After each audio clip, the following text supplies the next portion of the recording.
tuna kila sababu ya kumshukuru Mungu na kumpigia makofi mengi sana. Piga makofi kwa Bwana Yesu. Hii ni kipindi cha neno. Kipindi cha neno la uzima. Juma moja kabla ya juma lililopita tulikuwa tukizungumzia kuhusu matoleo. Tukasema msukumo wa kumtolea Mungu, kuwa na msukumo wa kumtolea Mungu. Na tukasema kwa nini iwe ni msukumo wa kumtolea Mungu? Kwa nini tuzungumzie msukumo wa kumtolea Mungu? Kwa nini tuseme kwamba kumtolea Mungu? Hapana. Tunazungumzia msukumo, maana kinacholeta msukumo ni Roho Mtakatifu.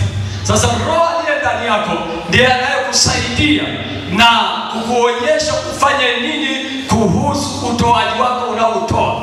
Sisi hatutoi kwa kufikiria, hatutoi kwa kuhimizwa. Tukaona ile dhana ya watu kutoa. Kwa nini watu wanatoa?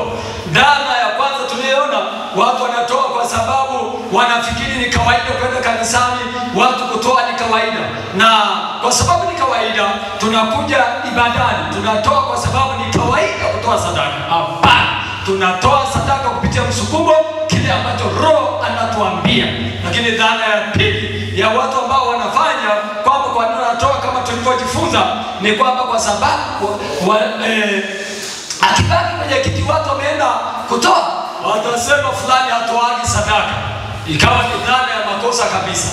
Nyingine ni kwamba huwa viongozi wanahimiza tutoe sadaka.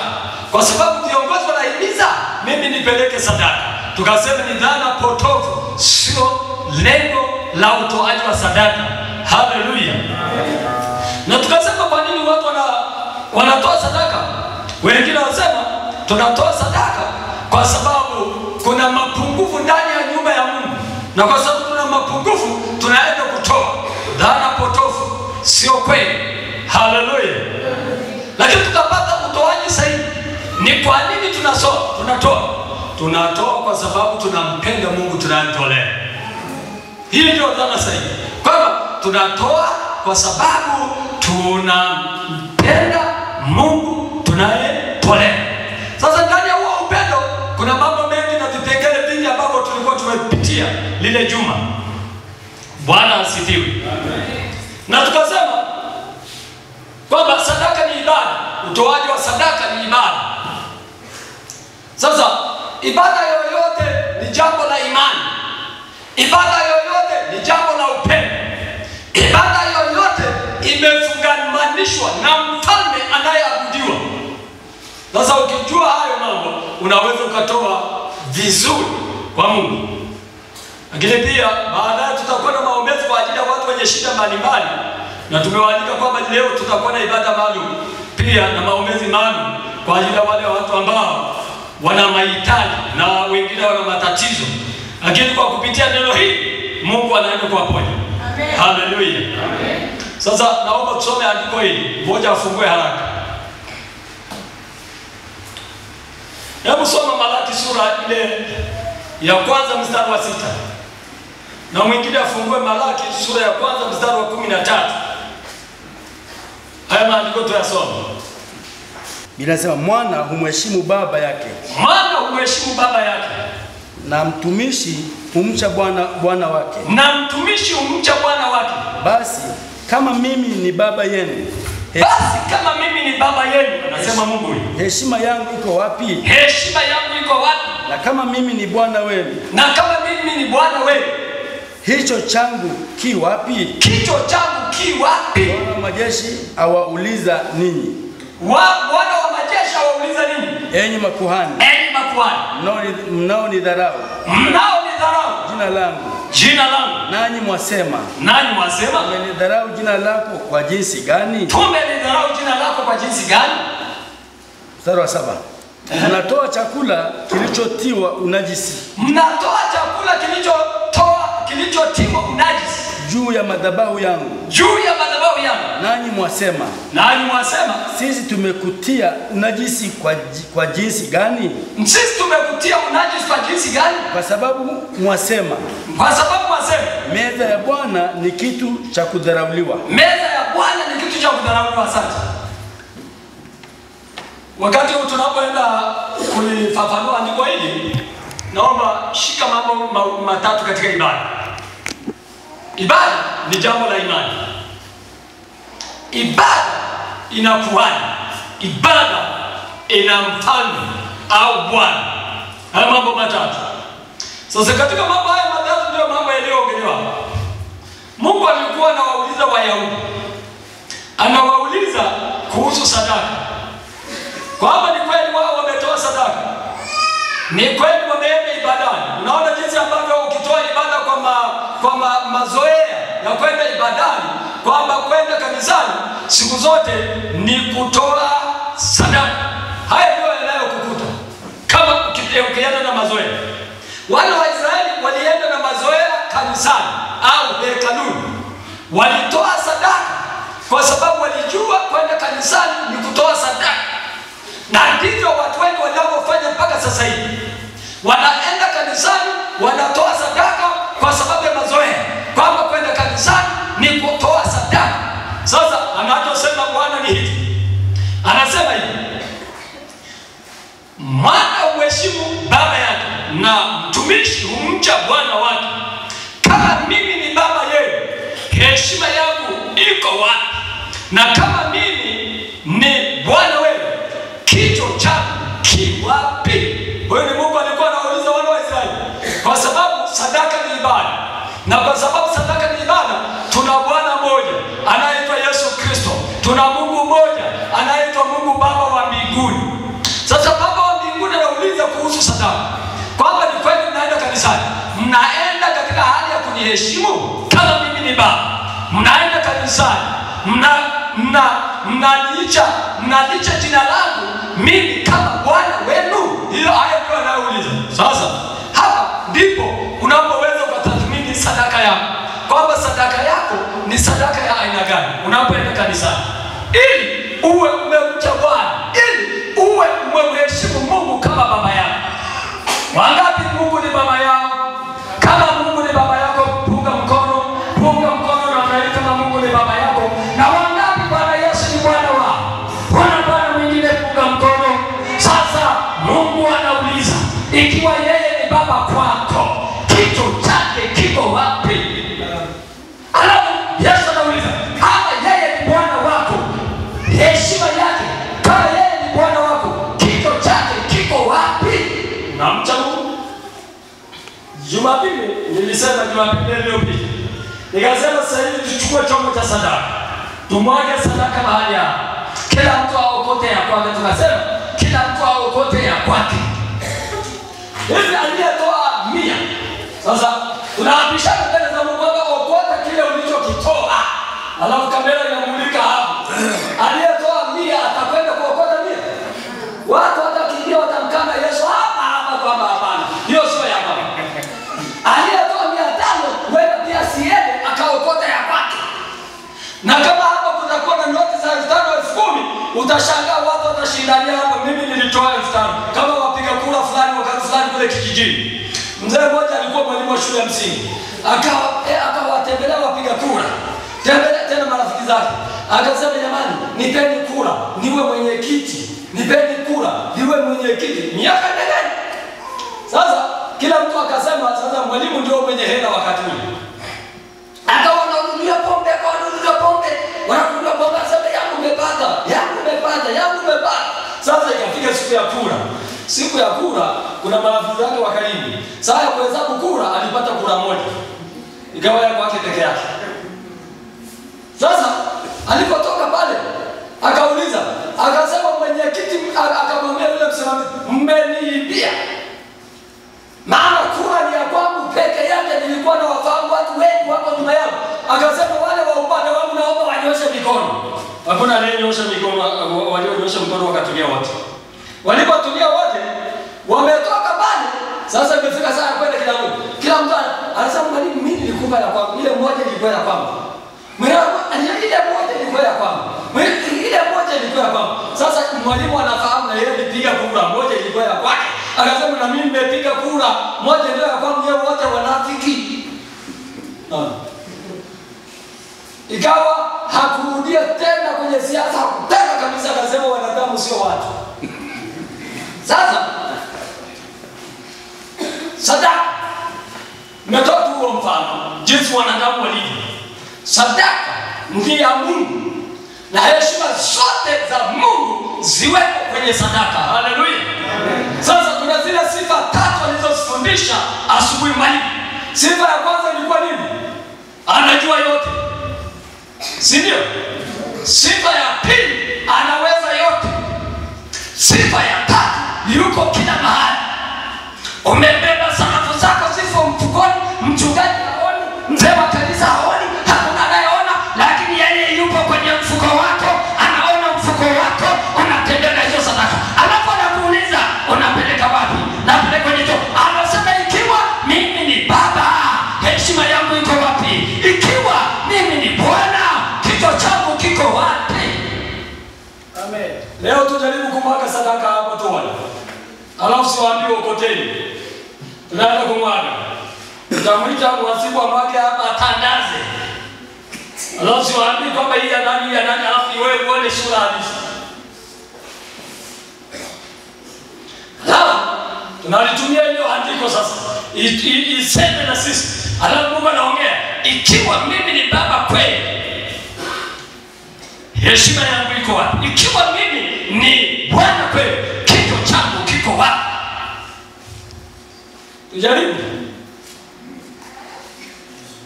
Wengi wamekataa maana Silva naona. Sikiliza. Tunafundisha. Mungu ni Mungu aliyetukuka mno. Mungu ni Mungu wa mambo makuu. Ndio sababu jina lake ni jina kuu. Ndio sababu ametukuka mno. Anauliza, anasema ikiwa mimi ni baba kweli, heshima yangu iko wapi? Na kichwa changu ikiwa mimi ni Bwana. Alafu hata wakati Yesu alipokuwa Wayahudi walipoleta kondoo za Pasaka, kondoo mwenye hatakiwi, kilema hatakiwi, chongo hatakiwi. Wewe unafikiri kati ya sadaka za chongo ni aina gani hizo sadaka? Unakusanya mamilioni ya hela, sadaka yako 1000. Hiyo sio sadaka kiwete ya ulemavu. Hiyo sio sadaka kilema. Unafanya biashara, sadaka yako shilingi 2000. Sio kile. Unajua Mungu anapozungumzia kilema inaangalia mioyo na uwezo. Na mkumbuka ile mama wa senti 2. Ile mama wa senti 2, Yesu alisema ametoa sadaka kubwa kuliko yote, sio kwa sababu ya wingi wa sadaka, lakini kwa sababu ndicho alicho nacho. Amen. Bwana asifiwe. Ndicho alicho nacho. Kwa hiyo mimina maisha yake ba. Mimina maisha yake ba. Haya, yule Mariamu aliyempaka aliyesafisha vumbi ya miguu ya Yesu kwa nywele zake ambazo amezitakasa, amezisafisha, akazifuta, akamwaga mafuta ya marhamu, mpaka Yuda akaona wivu, anasema mbona hii sadaka ni kubwa, kwa nini isingeuzwa alafu wasaidia maskini? Ile sadaka sio dogo, ratili 300. Ile sadaka ilikuwa ni posa. Yule mwanamke ameposwa, ile sadaka aliyoitoa yule mwanaume ameleta sadaka ya posa, au posa ameleta dinari 300 ambayo ingefaidi maisha yake. Ilikuwa ni sadaka kubwa, lakini akamimina kwenye miguu ya Yesu. Alafu akaanza kufuta kwa nywele zake.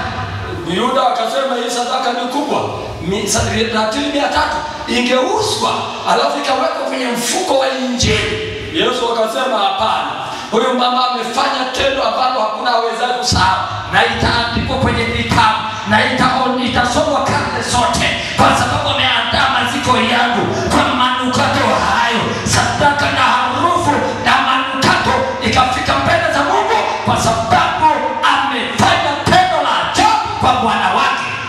Hiyo inaitwa kicho. Wewe unamcha Bwana wako? Unamcha Bwana wako? Kama unamcha Bwana wako, punga mkono. Sasa sadaka yako ndio inayoamua unamcha. Sadaka yako inaamua unamheshimu. Ukiwa na sadaka 500, hapa mimi nafikiri tuanzishe operation ya kutokomeza sarafu ili kumcha Mungu. Alafu kitu cha kutume niite operation tokomeza sarafu.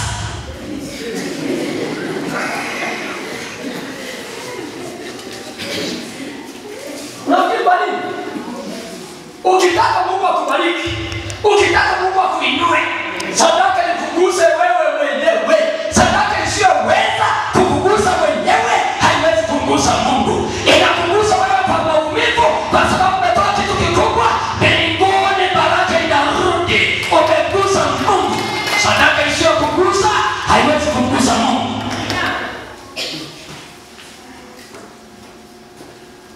Haleluya, haleluya. Haiwezi kumgusa Mungu.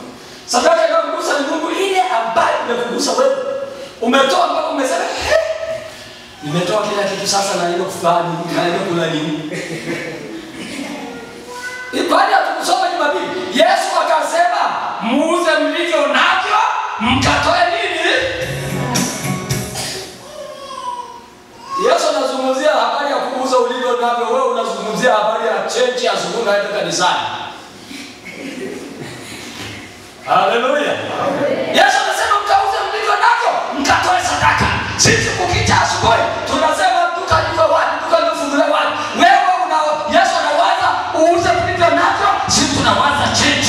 Yesu anawaza kumheshimu kwa tulivyo navyo, sisi tunawaza change. Muulize mwenzako, mwambie wewe ndio unataka kuchange asubuhi.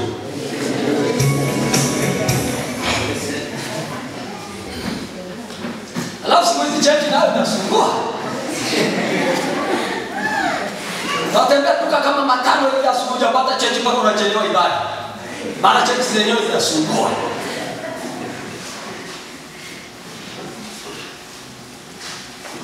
Hiyo ni aina ya sadaka kilema ambayo haikupeleki mahali, alafu haikubaliwi na mbingu takatifu.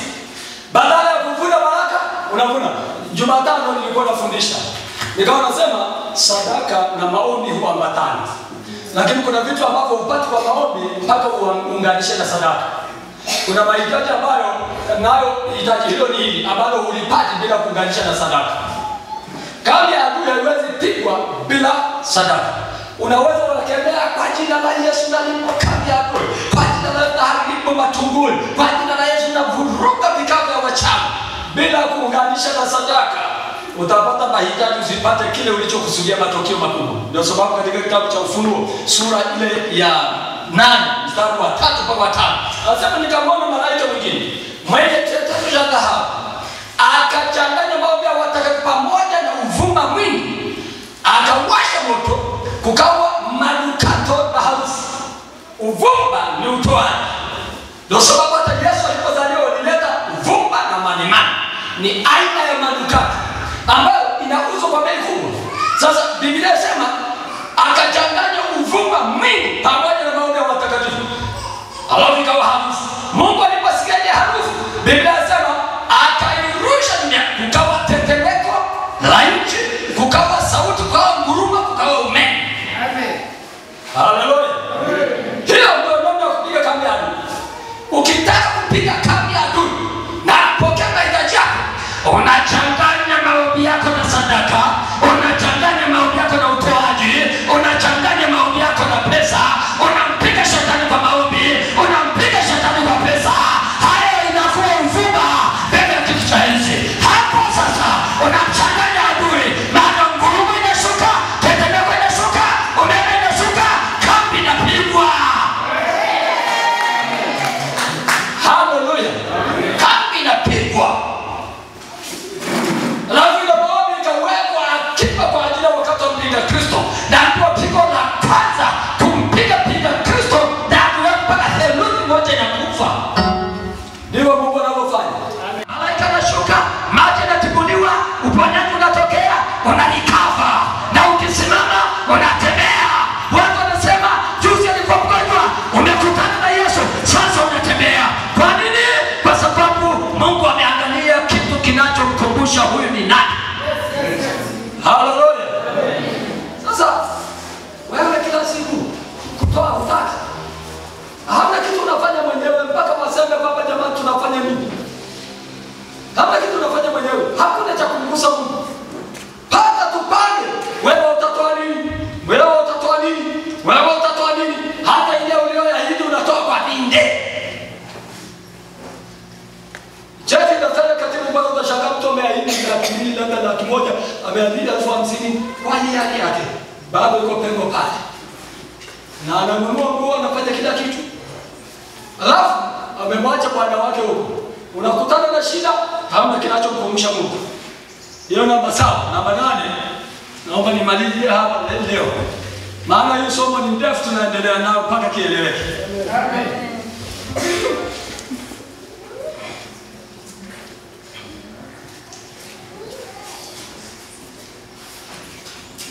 Ngoja tumalizie hapa. Hizi zingine naona zina pointi nyingi nimezipangilia. Nimesema namba 8, sadaka hutumika kutengeneza agano na Mungu.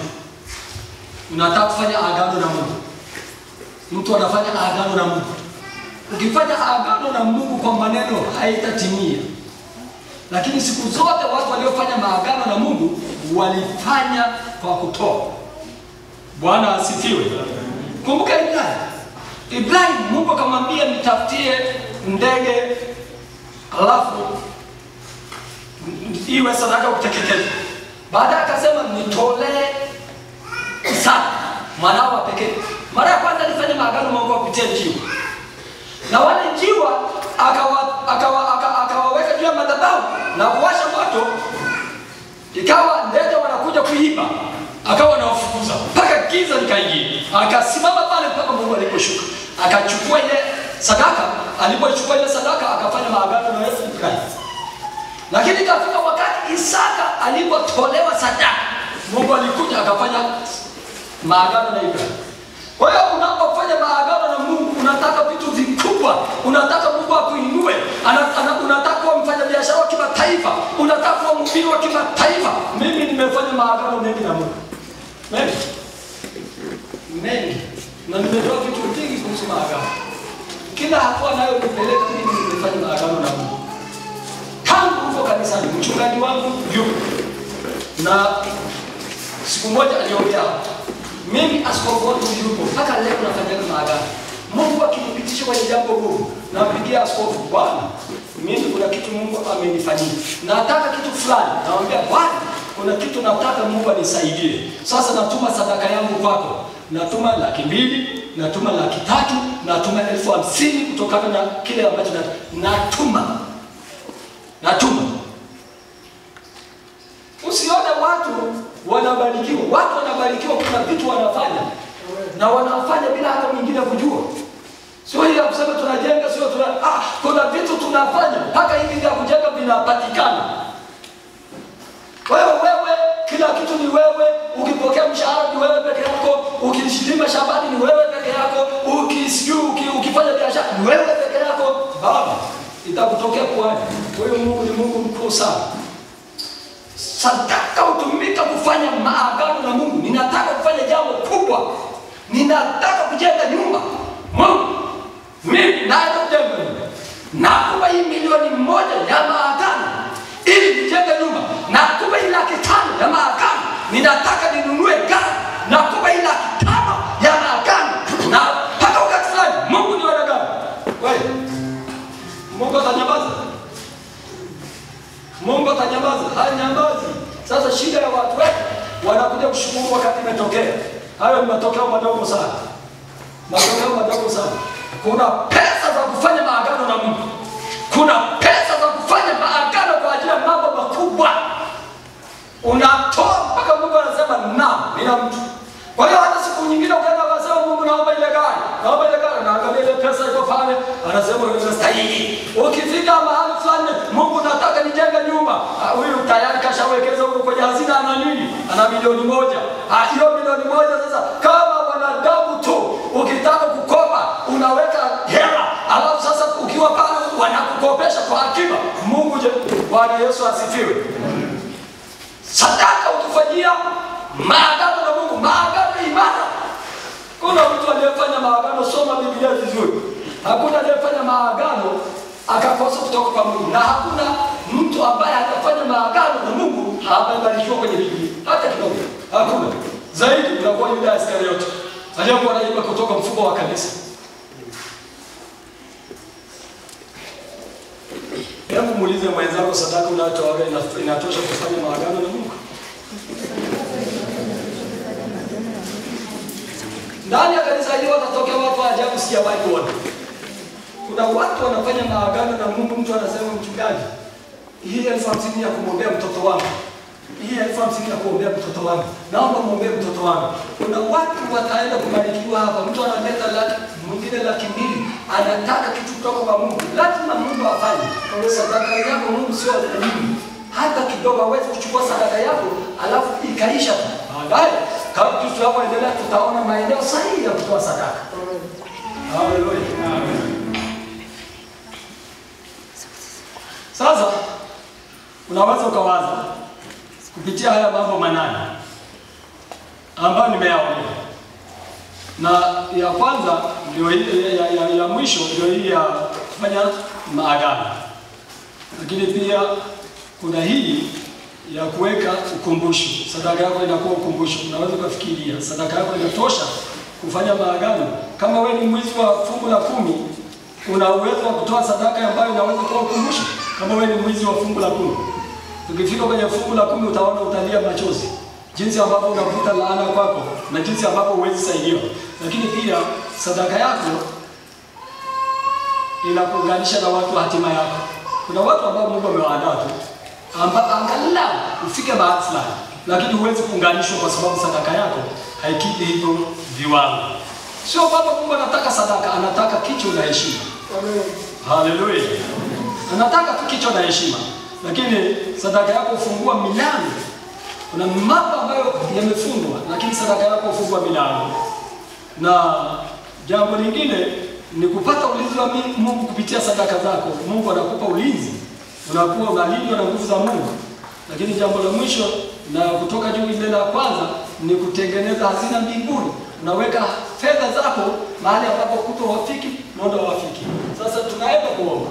Katika haya mambo ambayo nimeyaongea, una uwezo wa kutafakari kama wewe mtu mzima. Mtu mzima huwa hujiambia hapa nimepiga chini au hapa niko sawa. Kwa hiyo tunapoenda mbele za Mungu tunafanya matengenezo. Angalia ndani ya moyo wako nini ambacho hasa Mungu anataka na nini wewe unachotaka kwa Mungu. Kila unachotaka kwa Mungu utapata kwa namna gani? Simama kwa miguu yako. Anahitaji kitu. Mungu anahitaji heshima. Anatakiwa heshimishwe. Katika kitabu cha Mithali sura ile ya 31, habari ya mke mwema. Mke mwema umheshimisha mume wake. Biblia inasema akikaa na wazee wa mji huonekana malangoni. Kwa jinsi ambavyo mke wake amempamba, kwa jinsi ambavyo mke wake amemfanya kuwa mtu bora. Yesu ni bwana harusi wetu. Lazima ifike mahali dunia ijue ya kwamba tuna Yesu. Tumheshimishe bwana harusi wetu. Anaitwa Yesu Kristo. Sisi ni bibi harusi wake. Angalia ndani ya moyo wako. Ni mara ngapi umekosea? Wengine kabisa Roho Mtakatifu anaongea anasema toa hii.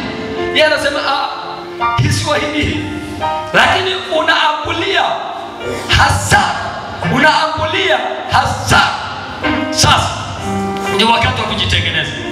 Kama unataka kutengeneza maisha yako, kuhusu sadaka yako, sarafu isiingie mfukoni mwako, iingie noti. Kila siku noti, kila siku noti. Tunakataa habari ya silver mifukoni mwetu. Sisi sio watu wa senti mbili. Sisi ni watu wa malaki, watu wa mamilioni. Nataka kujitengeneza ili kujiunganisha na baraka za Mungu, kujiunganisha na watu wa hatima yako, kufanya kumbukumbu kwenye kiti cha enzi, kujiwekeza hazina mbinguni. Ni saa ya kujitengeneza. Kama unataka kujitengeneza, inua mikono yako juu. Alafu sema, Bwana Yesu, naja mbele zako, naomba neema yako unibariki, unifungue kutoka katika vifungo. Nimekukosea mno.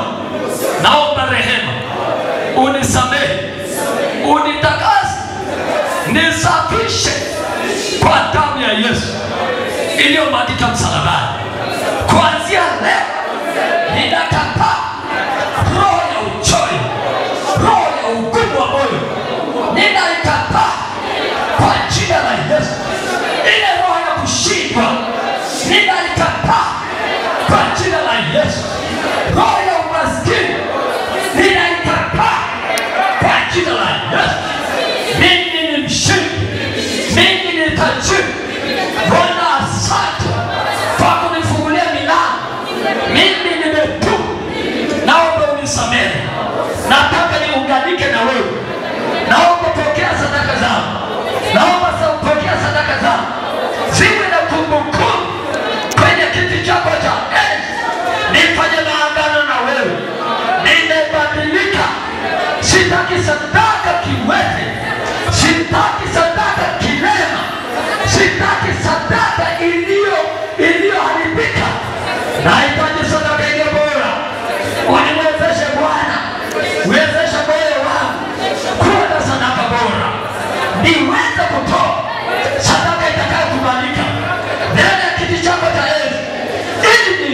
jina lako ili nikuheshimu Bwana.